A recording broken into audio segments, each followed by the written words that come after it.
శ్రీ గురుభ్యో నమః. గురు బ్రహ్మ గురు విష్ణు గురుదేవ మహేశ్వర గురు సాక్షాత్ పరబ్రహ్మ తస్మై శ్రీ గురవే నమః. సదాశివ సమారంభం వ్యాసశంకర మధ్యమాం అస్మదాచార్య పర్యంతం వందే గురు పరంపరాం. నారాయణం నమస్కృత్య నమస్కృతం చ నరోత్తమం దేవీం సతో జయముదీరయేత్.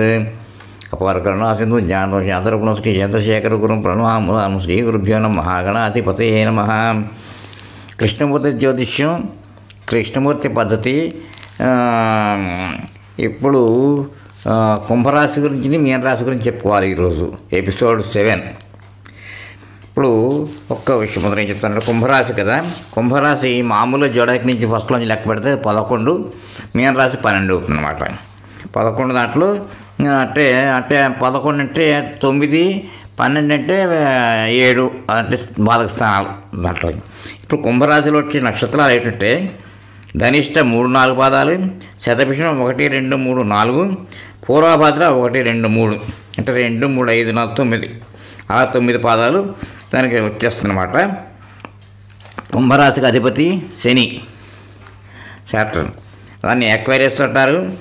శాటర్న్ సైన్లో ఆడనమాట దానికి. ఇది అదనమాట. తర్వాత జోడైక్లో చెప్పుకొచ్చాం కదా దానికి అంత కుంభరాశి అంటే. దాంట్లో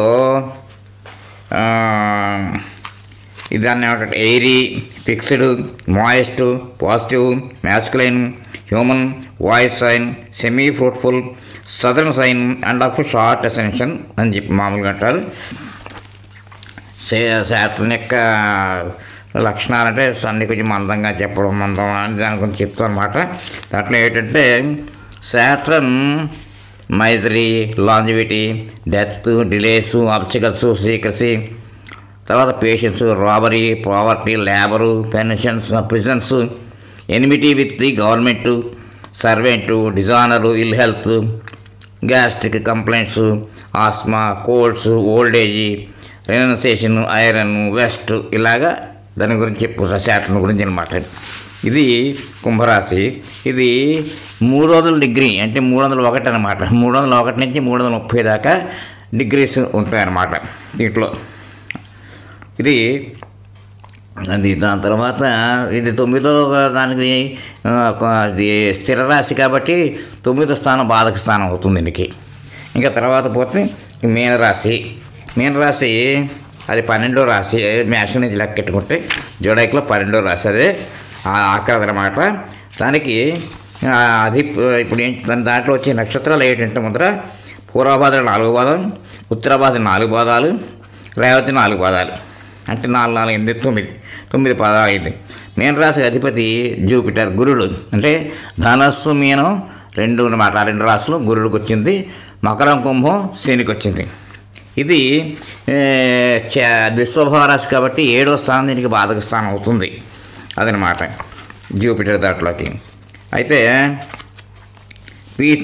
పైసెస్ అంటే చెప్పంటారు watery, common, negative, feminine, cold, fruitful, mute, double bodied, southern sign and of short ascension అంటారు. తర్వాత జూపిటర్ యొక్క మామూలుగా క్వాలిటీస్ ఏమిటి, జూపిటర్ ఏమిటంటే చిల్డ్రను దాని గురించి చెప్పిందనమాట. అట్లా wealth, Vedas, philosophical nature, self control, religious institutions, legal affairs, generous, idealistic, high aspirations, knowledge, ministership, priesthood, diplomacy, honour, well being of husband, hernia and liver complaints, gold, north east directions ఇలా చెప్పుకొస్తారు. అది Jupiter గురించి అన్నమాట. Jupiter తర్వాత దాంట్లో ఇవి చెప్పుకొచ్చాం కదా. దీంట్లో 7th ఇది చరరాశి కాబట్టి 7th బాధక స్థానం అవుతుంది. లార్డ్ జూపిటర్ చెప్పుకున్నాం. ఇది మీన రాశి గురించి చెప్పుకుందాం. మీనాలు దాని గురించి చెప్పుకున్నాం అనమాట. అది ఇక్కడికి ఈ 12 రాశుల యొక్క ఇది చెప్పుకొచ్చేసాం దాంట్లో వరుసగా. ఇప్పుడు మళ్ళీ ఒక్కసారి రివిజన్ కింద ఏమిటి అంటే మీకు నేను మొదటి నుంచి ఆ నక్షత్రాలు యొక్క ఇది ఎలా ఉంటుంది చెప్తాను. మేషరాశికి దాన్ని అంటే అరీస్ అంటారు దాన్ని. అది ఏమిటంటే దాంట్లో నక్షత్రం అశ్విని 1, 2, 3, 4 పాదాలు, భరణి 1, 2, 3, 4 పాదాలు, కృత్తికలు 1 పాదం. అది మేషరాశి. తర్వాత వృషభ రాశిలోకి వచ్చేది దానికి అధిపతి ఏమో శుక్రుడు, మేషరాశికి అధిపతి కుజుడు అంటే మార్స్ దానికి దాని ఏరీస్ అంటారు. ఇప్పుడు టౌరస్ అంటారు రెండో రాశి. వృషభ రాశికి ఏమో దాంట్లో వచ్చే నక్షత్రాలు కృత్తిగా 2, 3, 4, రోహిణి 4, మృగశిర 2. వృషభ రాశికి అధిపతి శుక్రుడు, వీనస్ అన్నమాట, దాన్ని టౌరస్ అంటారు. తర్వాత మిథున రాశికి అధిపతి దాని జమిని రాశి అంటారు. జమిని అధిపతి బుధుడు, మెర్క్యూరీ. దాంట్లో వచ్చే నక్షత్రాలు మృగశిర 3, 4, ఆరుద్ర 1, 2, 3, 4, పునర్వసు 1, 2, 3 పాదాలు. మిథున రాశి అయిపోయింది. తర్వాత కర్కాటక రాశికి అధిపతి చంద్రుడు. చంద్రుడికి దాన్ని క్యాన్సర్ అంటారు ఇంగ్లీష్లో. కర్కాటక రాశిలో వచ్చే నక్షత్రాలు పునర్వసు 4వ పాదం, పుష్యమి 1, 2, 3, 4, ఆశ్లేష 1, 2, 3, 4, 1, 2, 3, 4 అంటే 4, 4, 8, 9 పదాలు. ఆ కర్కాటక రాశి అధిపతి చంద్రుడిని చెప్పుకున్నాం. ఇది ఏమవుతుందంటే ఫస్ట్ మళ్ళీ ఇది చరరాశి అవుతుంది. అంటే ఎలా అంటే ఫస్ట్దేమో మేషం, వృషభం, మిథునం, చర, స్థిర, దిశుభరాశి, మళ్ళీ ఇది చరరాశి అన్నమాట. దీనికి 11వ స్థానం అధిపతి, 11వ స్థానం బాధక స్థానం మామూలుగా. కర్కాటక అయిపోయి సింహరాశి స్థిర రాశి అవుతుంది. దాంట్లో వచ్చే నక్షత్రాలు మఖ 1, 2, 3, 4, పొబ్బ 1, 2, 3, 4, ఉత్తరవ పాదం. సింహరాశికి అధిపతి రవి. తర్వాత సింహం కన్యారాశికి ఏంటంటే వర్గం అంటారు దాన్ని. సింహరాశిని లియో అంటారు ఇంగ్లీష్లో. దీన్ని కన్యారాశిని వర్గం అంటారు. దీంట్లో నక్షత్రాలు ఉత్తర 2, 3, 4, హస్త 1, 2, 3, 4, చిత్త 1, 2 పాదాలు. కన్యారాశి అధిపతి బుధుడు, మెర్క్యూరీ లార్డ్ అన్నమాట, దానికి సైన్ లార్డ్. తర్వాత అంటే సింహం అంటే స్థిర రాశి అయితే ది స్వభావరాశి కాబట్టి 7th బాధక స్థానం కన్య. ఇంకా తర్వాత తులారాశి చరరాశి అవుతుంది. దానికి 11వ స్థానం అధిపతి, 11వ స్థానం బాధక స్థానం.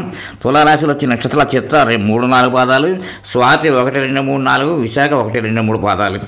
దాన్ని లిబ్రాన్ ఇంగ్లీష్లో అంటారు. తులారాశికి అధిపతి వృషభ అంటే శుక్రుడు అన్నమాట.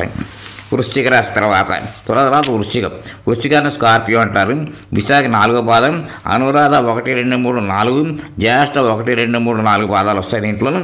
ఇది స్థిర రాశి కాబట్టి 9వ స్థానం బాధక స్థానం. అది లార్డ్ దీనికి వృశ్చిక లార్డ్ మార్స్, కుజుడు అన్నమాట అధిపతి. తర్వాత ధనస్సు ఇప్పుడు చెప్పుకుంది. అదే ధనస్సులో వచ్చే నక్షత్రాలు మూల 1, 2, 3, 4, పూర్వాషాఢ 1, 2, 3, 4, ఉత్తరాషాఢ 1వ పాదం. అది దాన్ని సికటేరియస్ అంటారు ఇంగ్లీష్లో. ధనస్సు రాశి అధిపతి గురుడు అధిపతి. ఇది దాని వృశ్చిక రాశికి 9 బాధక స్థానం. ఇదేమో ధనస్సు అంటే 7వ స్థానం అంటే 7వ స్థానం బాధక స్థానం అవుతుంది, ఎందుకంటే ఇది స్వభావ రాశి కాబట్టి. తర్వాత మకర రాశికి వచ్చే నక్షత్రాలు ఉత్తరాషాఢ 2, 3, 4, శ్రవణం 1, 2, 3, 4, ధనిష్ట 1, 2 పాదాలు. దాన్ని క్యాప్రికార్న్ అని ఇంగ్లీష్లో అంటారు. మకర రాశికి అధిపతి శాటర్న్. దీనికి మకర రాశి మళ్ళీ కుంభం మకర 11వ స్థానం అవుతుంది చరరాశి కాబట్టి 11వ స్థానం అధిపతి బాధక స్థానం అవుతుంది అనమాట. దీనికి అధిపతి శని మహాదేవుడు మకర రాశికి. తర్వాత కుంభరాశికి కూడా శని అధిపతి. మకర కుంభాలు రెండింటికి కలిపి శని అధిపతి. దాన్ని ఎక్వేరియస్ అంటారు ఇంగ్లీష్లో. ధనిష్ట 3, 4 పాదాలు, శతభిషం 1, 2, 3, 4, పూర్వభద్ర 1, 2, 3 పాదాలు. అక్కడికి 9 పాదాలు దాంట్లోకి వచ్చేస్తాయి కుంభరాశి. తర్వాత దీనికి స్థిర రాశి అవుతుంది కాబట్టి దీనికి 9వ స్థానం బాధక స్థానం అవుతుంది. తర్వాత మీనరాశి వచ్చి స్వభావ రాశి అధిపతి గురుడు. దాన్ని పైసస్ అని ఇంగ్లీష్లో అంటారు. పూర్వభద్ర 4వ పాదం, ఉత్తరభద్ర 1, 2, 3, 4, రేవతి 1, 2, 3, 4 పాదాలు. ఇక్కడ 9 పాదాలు దీంట్లోకి వచ్చాయి. మీనరాశి స్వభావరాశి అవుతుంది కాబట్టి 7th బాధక స్థానం అధిపతి. అది ఓవరాల్గా చెప్పుకున్నాం. తర్వాత నెక్స్ట్ దాంట్లోకి మనం వాటి ప్రతి గ్రహాలకి మహాదశలో మహాదశల కొంతకాలం పీరియడ్ అది ఒకటి చెప్పుకుందాన్ని ఓవరాల్గా. తర్వాత ఇంకా ఎంత రావాలో అన్ని చూసుకొని చెక్ చేసి నేను మళ్ళీ చెప్తాను. వచ్చిన తర్వాత సబ్ లార్డ్స్ ఇవ్వడం, తర్వాత స్టార్ లార్డ్స్ అలాగే ఇవ్వడం వస్తాను. దాని గురించి నెక్స్ట్ ఎపిసోడ్లో చెప్పుకుందాం. అప్పటి వరకు ఇక్కడికి విరామిద్దాం. స్వస్తి.